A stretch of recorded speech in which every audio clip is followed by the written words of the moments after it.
mayam amsu yawdaba nate police da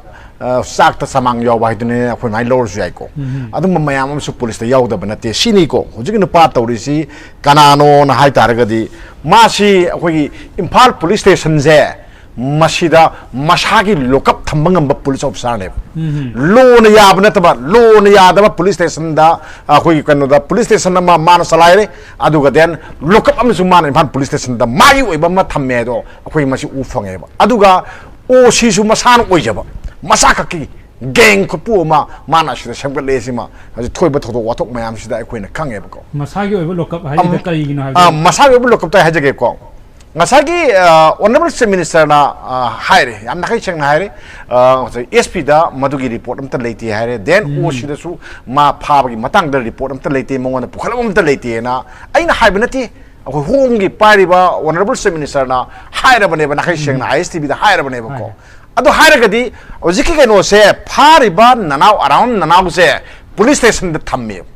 police station da thammi du kamai to ge ga ngai o si khangdi hai tar gadi magi to khaiba lokap leitro manungda magi to khaiba police natro ma police station leitro magi to khaiba ma lo na yadaba mahumda lo na yadaba police station ma salai hai basi yam nakai sengra ba si kwai de kiningai ba police ki lamsat ne ba se sin number 1 akhoni yeng ga ne ai kano to jage sagi luge pota ai kano budi ai expert suna sade ko khoina sum matam sangna paumi oijeru bagi haitar ko are police officer mayam ma sum loina jarak pagi mayam du ki sum khoina khangjaba khoina thengna jo poto ni ko sigi case police na khoi gi sel thoba yadi police na kanaguma mi ma sen to nei na sen thoba se sungya yadi sana saraga sana pi de se adu police ki mathau kaim nati ko se mase 20 kan ha ko so kumja 2000 hadari lising ani da ha ko 2000 sida manipur ki DGP ma lerami sidiki na ma lerami ko magi sidiki na leramba magi standing order ama khakse akoi no ui legi bani ko adu mamte yaroi police na mi gi senton bagi thobu yaroi ha posima standing order ama legi bako simale adagidi ngasagi kanu la ase bako lo da mu la ase ba mi amana complain ama tawre sumai tawdana aigonda nam thak to biraga sumai tawdana mana sana sabine na pasha logre mona pigre aduga sana sabide na haira je bako haibasi magi complain ama la abani na police station da yorakanda madugi do address to matam supada police ka kanu complain ama ise o shide tawne haibi khwaidagi nakpa haitare ko ma Koliba police station to town neva Imphal police station gi osida address toba ma soi torong ganeba tawdragadi ai nga sa haiduni ko zagi Imphal thana manungda masagi police station am leijare na ina sa haido sumdoi neba poto ala man osi ojabam leidoi neba ko osida che khudi mo loi thani ai phara sungaire mantri phara sungaire osi loina mana kano man authority oyeba lo dadi ko officer in charge sai neba ko adagidi osida wakatu lani osisina kamai tore osisina mana police officer amda mana itharane bako akhogi madugido kano akhogi examine to haitare ko examine to hongani kari no hakanda majkaram ban nature no case gi nature si mana tore FIR natra mana hariba wakalesi kar mama kamai to bonodo nak thijelu ena mana amat tawne ba yam brief oi ba kano tawni mana posi pairaga yengani nature si kaino criminal nature oibra anar civil nature oibra si man yengani yam lai khangi ko cm irak madan wakal pada kamai to no se khangi na civil nature oitaragadi madugido police na paiba yadi tawudadi wakat am labani na madu GD na general diary na police ki am laine ba ko police ki diary sida tom ko ba mana pung aso sukta smai to na mai complain am lei haiba che GD de ira thamde yadi GD de ira thamgane thamne ba ko adagidi man hairani osida mo report ama sam ikakane ba sir masagi wakalai ba photo di criminal oir magana criminal gi kwenoni aduna masi FIR loba matang ai fadaba ma leire hairagadi okay hairaga sai osisina ayo khalane ayo hapani ayo du SI OBI ASI OBI my case tu matungina ayo hapaga ayo du da madu gido kadore inquiry tawro no sorry investigation tawro hai neba inquiry ga investigation ga kenai ko police ta inquiry taw hai ba yati inquiry di hidam mani khatra sinai police ta fi mangam di 144 thamam dai da district magistrate ko pata inquiry ma tawi ko aragi di den magi uziki kanosi da mara label letabra hai bagi matang da yengna bagi police ki ba departmental inquiry ma lai ko adu na inquiry hai bane ko sigum ba case ki matang da di investigation taw hai doi ne ba ko aduna investigation taw na ba sinagdoi ne ba ko ado hojiki sidi ma di civil nature ne siam nakai senge civil nature ne siam nakai sengi migi sana ne ba ko lekai macha machen ne haye complaint taw ri ba mi su complaint taw ri ba mi si lekai gi mi ni haire mangon da taw re complaint je adugo OC da ju che du yohondre adu OC na ngasagi procedure mayam du mana khangdra khangdre aduga police station da lockup hang basu mana khangdre sine ba tawri je then SP na khangdre sine ba lai je adagi then mabu lockup manung da police station manung da phu mayam do adu khangdre kanam du udre si mana lo na tawre ba adu di ngai lockup tongan ma hange haim thokta brong sai haji do sine ba ilaksai je sima yeng se ba ko adudi ngasagi hojik la e kamai tok na mana khoi arrest memo si kamai piri no sini arrest memo si da ngasai FIR panbra FIR panbra ma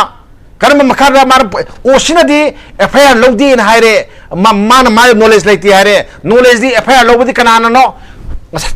ngasagi OC duna mana FIR loro har kan FIR lodoi ne ba ko aru OC na khang diar ka FIR like ti am na tro FIR like na arrest memo piri ba mi du kamai to ba mi da no karamba police officer no ba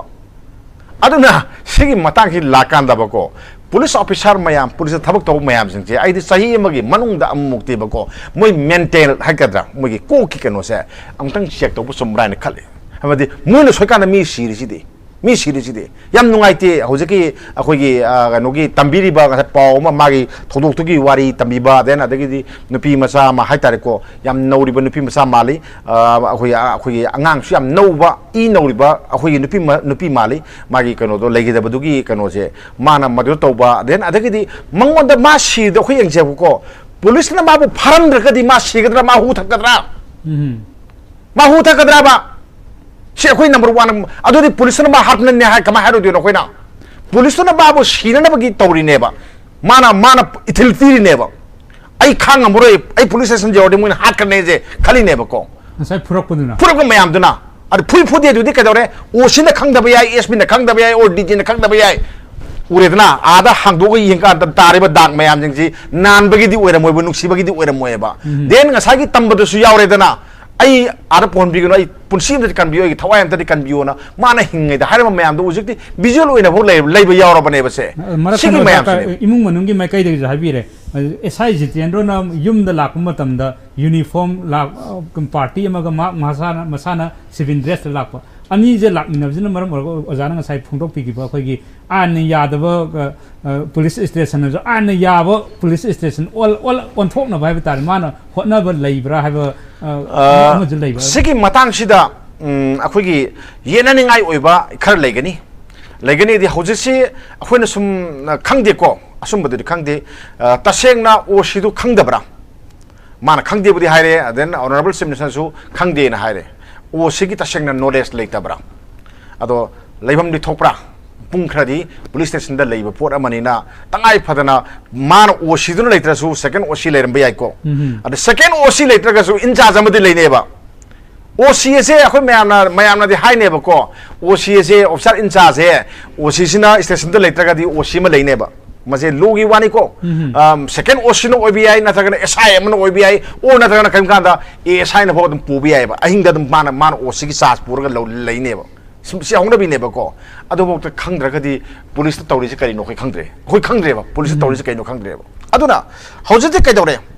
aduna kanona sien na SP jo khangde OC jo khangde harabna wrongful confinement am leire aduga mana semjan sajan ba arrest memo mana magi oi jaba arrest memo puthoga mayam do ulle sigi port ma number 2 adagi misuse of power nongoi pai bani police se ko adagi di mana magi kanogi gang khupu ma sagalaga mana pure mana leram ba yai leram da ba yai khangde adu wi sira ban objecti moi sing du di Sinati habadi Yakiruko, I am going to conquer the money. Aduna, Mama, the assault we have him, Tamtina Pubi, Yabasima, Nakamaya later call. Sima, Adegati, Erasmo PD, the Quidilogani, Mamdi, Erasmi Moduda, the Payarama Pangadabani, then Pariman Pangadabani, like Pangadam never call. Ado Tawudabaneva. Adegati Magi Manugi me Lapunangabri, Ado Mana Hingsha, Tambadona, Mana Sida, Maranai Magi, don't do, Shen Gam Panjano Maze. Sen kayam pangjano na kayam pijano monda si report lai ba tahoi da report da police officer am na tawre maduna maram warga mi si bani sine blais aduna mase sab kasta del date amane na khoi di lawe ba ko mana hu thakpa du ga mana farm daga di hu thak yagadro ba se sine ba aduna aina haijaning ba ko police officer se kainu hakanda ma si gentleman ki post amane ba police is force na teba. Police is not force. Police is force na teba. Police is service high level. Police service high level. Mo di force na teba. Service neba. Mo na sai pai do karigino. Police officer na sai pai do karigino. Si khangga da neba. Adu ki porto idea khangda ba mayam me yaure ba. Karai da no kamai torga police ta sumai na toba nesar mayam ma sangak pa khoi thengnai ba ko. Then adagi di application ma thare na si ma thare na moi mayam si torga mi je ko ba. Sadong nang sen sadong na mo de pui nang kai dong bo sing mong da sing doi no. Sini ko. Theng do je. Kai dong mong da sing ge ha ba no. Lao na ko rani adagi di che sang yu ga na yen na ko landra. No. Adu di civil nature ne ba. Civil nature di kamai tore Mana court such a good neighbor. So I talked to Mana with them talked to Pasha Sam Hatkre, Smina or Pibidre. I the court a corner someone Tarani. I the Korani, Korakanda, Nang Sumbra, Ukilungi Kayangani, Sumbrani, Mana Sumi Haragadi, oh, okay. Sumagadi, Nang Pamigish, Lowy Haragadi, Nang Pashado Piodana, Nang Kamato Namni, I had Nico. And me the boo, me and the boo, Sana Saraga, Sari, me the boo, could have lamp with Mungna lang in a silly, but then eating a crack. Wonderful. Tengai na gadam ni. Adu ke dore saruk kuntra thokera sahi ma changera na sahi manga changera sahi tara changera singni singbu ke dore PS9 na takak 9 na khoi lupa lising amam singe manga singe ai san thok lambi leite khote ai mang gre kholang gre tan gre si yana ba mi makha da sel lu sing doi ne adu na tana manga poktari la manga poktari yaro e du there is demand police na demand to bane ba illegal demand in a long neighbor. So, Honorable Minister na si case a line a logan in Tajade, Mahagna, Miambun Shibani, and Hajadu Jako.